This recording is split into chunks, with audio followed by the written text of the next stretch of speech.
Yo, YouTube, J20 here, and welcome to today's episode of Hellworld.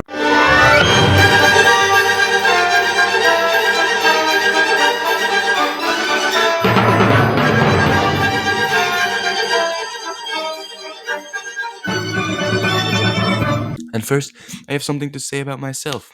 You might have already noticed it, or you might have totally missed this by now. My braces are gone. Of course, I'm very happy to not have a bunch of metal stuck in my mouth.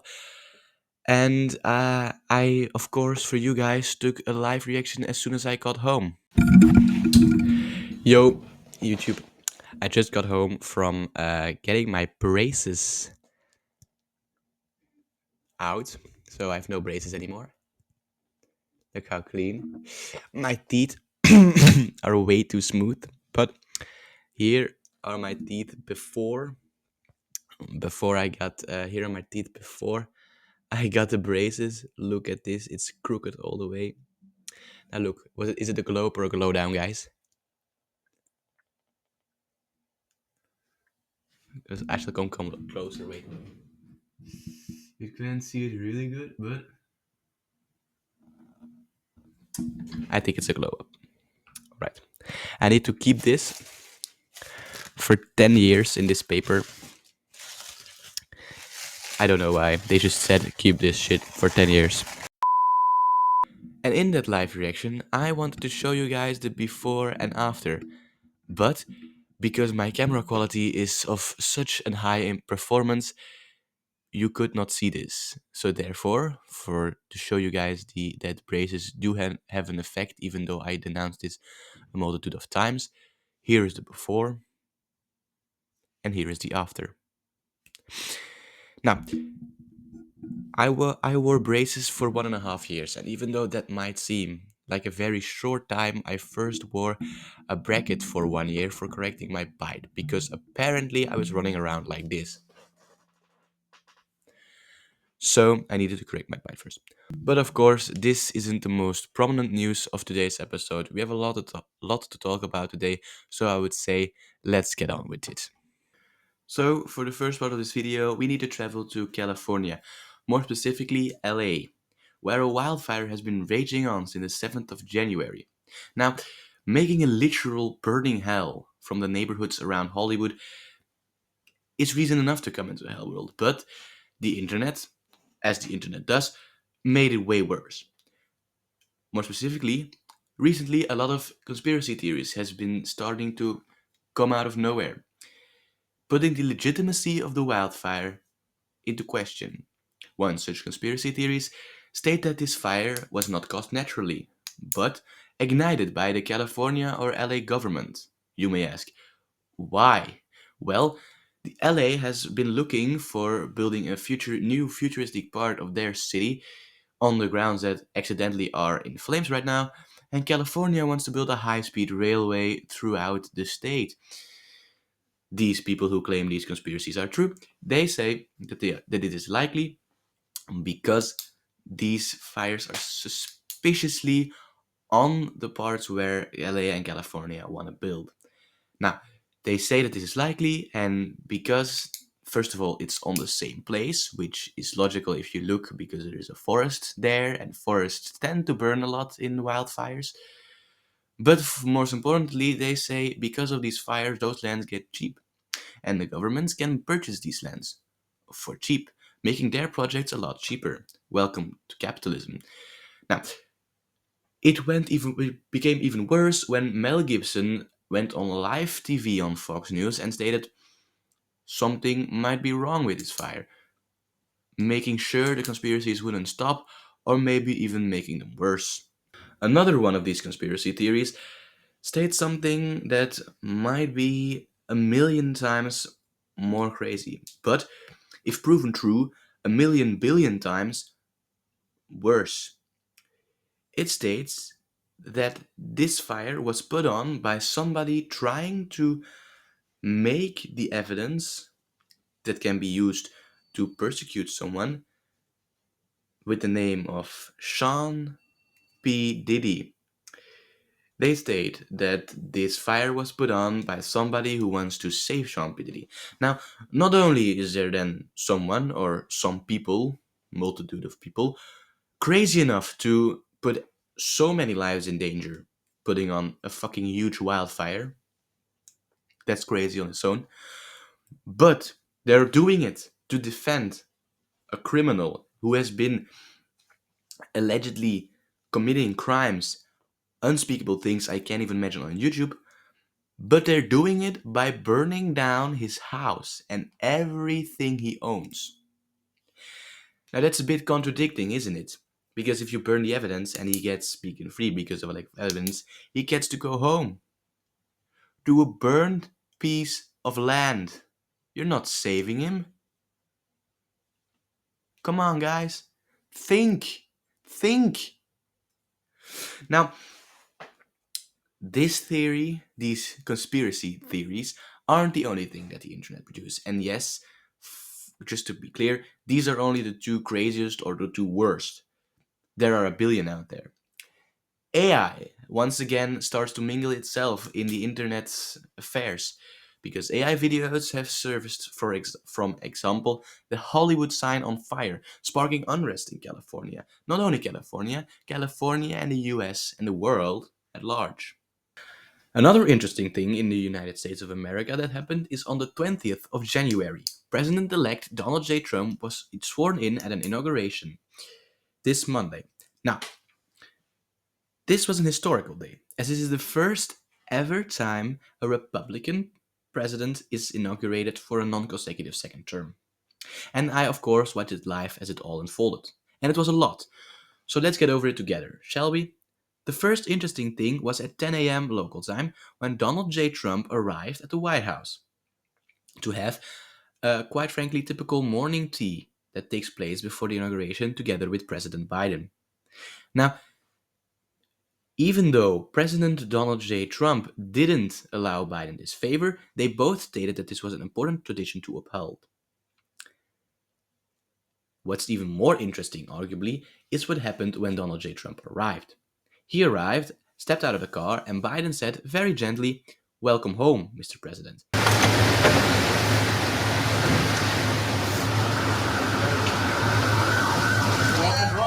Having them share a wholesome moment together. Now, for the rest, nothing interesting happened between then and the inauguration.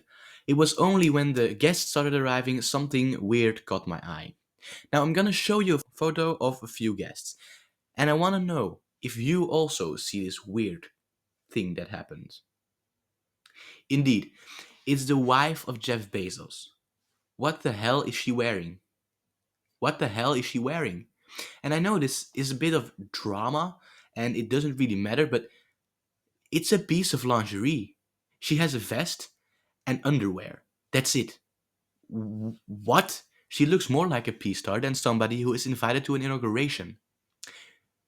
The, I don't know what went on in her mind to wear this, but we will set it aside as it's not really important. What is important, however, is the inauguration itself, that you will see right now. Please raise your right hand and repeat after me.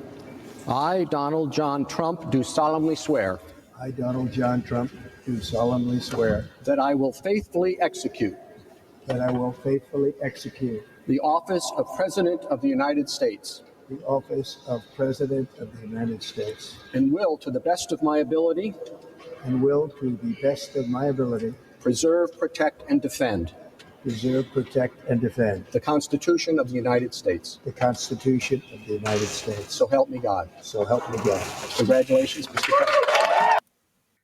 Now, after the inauguration, Donald J. Trump, now president, gave his inauguration speech, which more looked like a union address, if we need to believe a multitude of American news sources. But let's get over what he said exactly. So, there are three main points I took away from this speech. First of all, he wants to declare the southern border with Mexico a national emergency, meaning that all illegal immigration will immediately stop, forced to be stopped. Second of all, he wants to improve the economy, saying he will do this by Drill, baby, drill.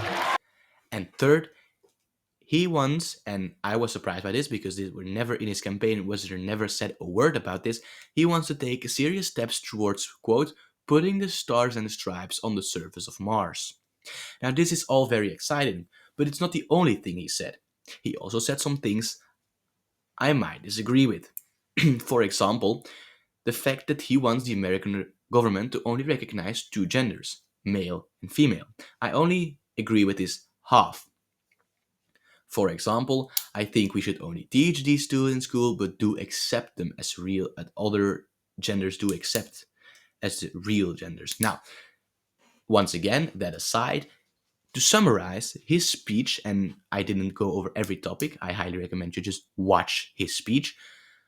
To summarize, he just said he wanted to create a new golden age for America. And in my opinion, and that's why I am a Trump and MAGA supporter, he is the one, the only one of all presidential candidates, even in the Republican and Democrat primaries, who can do this day and age, who is able to do this, who is able to make a clear and nice promise to the American people. And that's why he deserved the presidency. Now, before we leave America, because this is the last thing about America, we need to talk about one more thing, and that is TikTok. America's TikTok ban on the 19th of January, which actually went into play ahead of its deadline at 7 a.m. instead of 12 o'clock, even though in the weeks leading up to it, we already saw it was an important topic under the people of America and the world at large, sparking a lot of goodbye messages on the app. Well, that's my life. Thank you so much for spending time with me. I hope you enjoyed it, because I know I did. But one thing surrounding the TikTok ban that stood out was the news that a lot of people were calling for a presidential pause on the ban. It, however, as of the time of writing the script, looks like this will be, and it for certainly was, a messy battle fought in American politics. As for example, one Republican senator already stated that he put out an act to withhold the ban, not completely, but put the deadline back 270 extra days. Creators and users across the nation are understandably alarmed. They are uncertain about the future of the platform, their accounts, and the vibrant online communities they have cultivated. Make no mistake, these communities cannot be replicated on another app. Creators and small businesses cannot rebuild their audiences overnight. And many have stated that thanks to TikTok's unique culture, it is impossible to develop a similar following on another platform. I will soon introduce the Extend the TikTok Deadline Act to Now, the question that we all should be asking is not is this act going to be going into play, but is President-elect Donald Trump gonna uphold his promise? Because he stated in his campaign that a multitude of times that he wanted to keep the app legal, calling on the voters who watch TikTok to saying, "You need to vote for me, cause, quote, the other side will be shutting this down." For all of those that want to save TikTok in America, vote for Trump. The other side's closing it up. Fortunately, Sunday morning, as 170 million Americans tried to open the app, they were met with a screen that says, "Sorry, TikTok isn't available right now." A law banning TikTok has been enacted in the United States. Unfortunately, that means you can't use TikTok for now. Even though the TikTok ban didn't state at all TikTok should shut down. No, it stated only app stores like Google Play or the Apple Play Store needed to stop offering TikTok to its users. But the CEO clearly thought otherwise, shutting down the app even before the deadline. Now, this is in stark contrast to what he said himself, as he, on TikTok, said he wanted to do everything in his power to keep some form of TikTok alive in America, for all users who depend on it, which are a lot. Luckily for those users, after not even a full day of TikTok being gone, the platform was put back online, together with a statement that says that President elect Donald Trump provided the necessary assurances to the TikTok CEO to trust the reliability of TikTok in the future of America. Now, moving from America over to England, where I was surprised to hear the following. Andrew Tate is trying to make a comeback. Now, I thought, and I wasn't the only one, News Daddy also thought this, his story was over after he got jailed in Romania and then was released. But no, he wants to resurface again. Not this time as a mega guru who tries to sell his courses, his fake courses on how to become rich, but as a politician. You heard that right. He wants to run for office of the Prime Minister of the United Kingdom. Now, looks like a joke because the party he wants to run with is the Bruv Party, and it stands for Britain Restoring Underlying Values. Now, don't quote me on this, and I'm completely not sure of this. I might be completely wrong. I have a feeling that he came up with the name of the party first and then where it stands for. Just a thought. But okay, he made an announcement on YouTube explaining that he ran. And so I thought, let's look at this 6 minutes of hell together. Because if I gotta suffer, you need to. Ladies And I will now have to give the word to Andrew Tate himself. and gentlemen of the United Kingdom, my name is Andrew Tate. I'm the leader of the Bruv Party, Britain Restoring Underlying Values, and I'm here to introduce myself to you as the only hope and chance for the once Great Britain to repair itself from the eternal decline we are unfortunately being subjected to. I'm extremely rich and very successful. Nobody And although gives a this shit. has not brought me much happiness or any new friends, it has certainly increased the variety and capability of my enemies. They have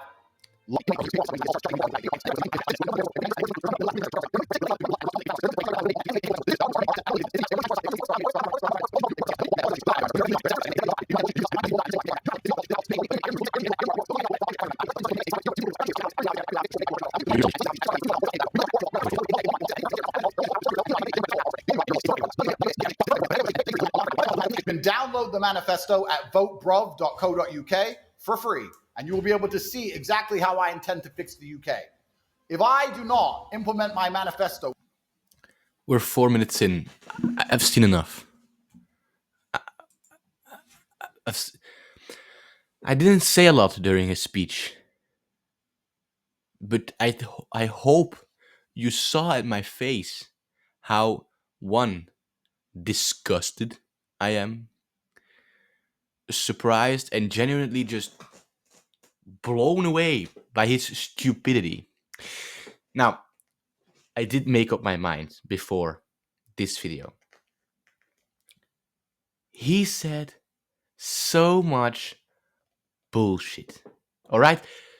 Watch the speech in whole if you want to. If you really want to go to 2 more minutes of that hell, do it. I can't bring myself to watch it completely. I can't. I need to now recover for 5 hours until I can watch that shit again. But he used a lot of big words. I am sure he didn't even know the meaning of them. But I want to tackle 2 things. First of all, the immigration thing he said, and second of all, the Trump thing he said. Dear Andrew Tate, in your home in Romania, have you ever looked in a mirror? You, sir, are the complete opposite of what I would define as a Brit. The complete opposite. I'm not gonna go into further details. I don't want to be cancelled for whatever you could cancel me for. But please, take a mirror and then take a photo of King Charles, for example, and hold it next to you and look in the mirror and then post a video and say you look alike. Please, I'm begging you. If you by then not realize how stupid your claims are of restoring British values, then you're lost and you're insane and you actually deserve to just stay in prison. And then he compares himself to Donald Trump. And I gotta say one thing about this. You are nothing like President Trump. First of all, you appeared out of literally nowhere and tried to sell your lessons on how to become rich, which were fake. You were fake. You're a fakey. He, meanwhile, surfaced slow, like every rich person. He surfaced slow. He made TV shows. He made business empires. He showed that he was rich. The only thing you showed us was a stupid clip asking you where our Bugatti was. Your Bugatti stood next to you, and I can tell you where you got that Bugatti from. You either fucking stole it, or you bought it from money you gained by scamming young people. By scamming them. You know as well as I do, as well as everybody in this world by now does, that your courses were the biggest scam ever. Now, please show me your Andrew Tower in New York. Please show me your 3 casinos in California. You don't have those. And I also want to tell you, Mr. Andrew, that the first time you're gonna run, you're not gonna win. If you want to exactly be like Donald Trump, and if you think you're gonna go exactly like Donald Trump, you're gonna lose. And then you're gonna lose again. And then you're gonna lose again. And then you're gonna win, and then you're gonna lose again. And then you're gonna win. Maybe. But by those wins, you will have given up. You know why? Because you give up as soon as it doesn't work. Donald Trump, he ran in 2000. He ran in 2008. He ran in 2012. He ran in 2016, he ran in 2020, and he ran in 2024. He lost a lot of these elections. And then he won some. Unlike you will never become a politician like he is. You don't have the charisma, and you don't have the competence nor the charisma to convince the older voters needed to become victorious in the national elections, especially when those elections are multi-party elections. Dear Andrew, the UK and the USA are nothing alike. You, Mr. Trump, needed to fight one party. You need to fight at least 5. Just saying. Okay, sorry for that rant, but it's true. Now, what do you think? Is he going to win? Because I surely hope not. Because unlike Trump, Andrew Tate has no actual real benefit worth electing him for. But with that said, and this was a heavy video, wasn't it? But sadly, that's all for us today. Be sure to like and subscribe. And then I would like to say J20 out.